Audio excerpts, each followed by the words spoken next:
બારડોલીમાં ભારે વરસાદ અને મીંઢોળા નદીના વધેલા જળસ્તર વચ્ચે માનવતાનું હૃદયસ્પર્શી દ્રશ્ય સામે આવ્યું છે।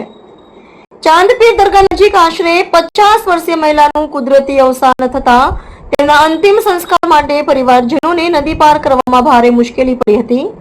ત્યારે બારડોલી ટાઉન પોલીસ અને ફાયર વિભાગે સમયસર પહોંચીને માનવતાનું ઉત્તમ ઉદાહરણ પૂરું પાડ્યું હતું।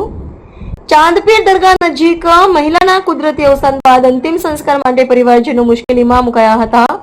મીંઢોળા નદીમાં પાણીનું સ્તર વધી જતા માર્ગ બંધ થઈ ગયો હતો। ઘટનાની જાણ થતાં જ બારડોલી ટાઉન પોલીસ અને ફાયર વિભાગની ટીમ તાત્કાલિક સ્થળ પર પહોંચી હતી। ફાયર વિભાગે પોતાની રેસ્ક્યુ બોટની મદદથી પરિવારજનોને સુરક્ષિત રીતે નદી પાર કરાવ્યા, જેથી અંતિમ સંસ્કારની પ્રક્રિયા કોઈ અનિચ્છનીય બનાવ વિના પૂર્ણ થઈ શકી। પોલીસ અને ફાયર વિભાગની આ ઝડપી અને સંવેદનશીલ કામગીરીને સ્થાનિક લોકોએ બિરદાવી હતી। મુશ્કેલ પરિસ્થિતિમાં સરકારી તંત્રે માનવતાને પ્રથમ સ્થાન આપીને લોકોની મદદ કરી, જે સમાજ માટે પ્રેરણારૂપ બની છે। બ્યુરો રિપોર્ટ, ગુજરાત આત્મીયતા ન્યૂઝ, બારડોલી।